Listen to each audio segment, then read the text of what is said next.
Soy Elena Torres, enfermera del Hospital del Mar en hematología. Yo en realidad de pequeña pensaba que quería estudiar enfermería, quería ser enfermera, me gustaba mucho ayudar a la gente, cuidarlos, acompañarles. Me considero una persona bastante empática y pensaba que este trabajo era el que mejor iba a ir con mi carácter.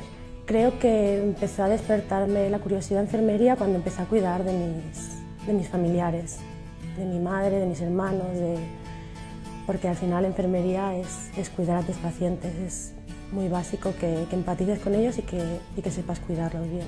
Y a mí la enfermería de investigación me gusta porque para mí es como dar un paso más allá, ¿no? Estás intentando colaborar para descubrir medicaciones que a tus pacientes les puede ir mejor y para encontrar una cura para aquellas cosas que no tienen cura o una medicación que les lleve a estar un mayor tiempo en remisión. La verdad es que aunque es una profesión que la gente puede pensar que a priori que puede ser muy dura, para mí es una profesión muy bonita y la verdad es que la mayoría de días te vas a casa con buen sabor de boca al final.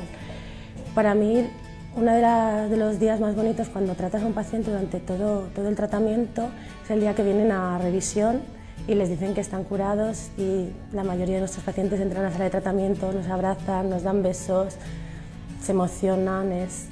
Son los días que todas esperamos con más ilusión, ¿no? Que lleguen, les digan que el TAC ha salido bien, que las analíticas están correctas y que están libres de enfermedad.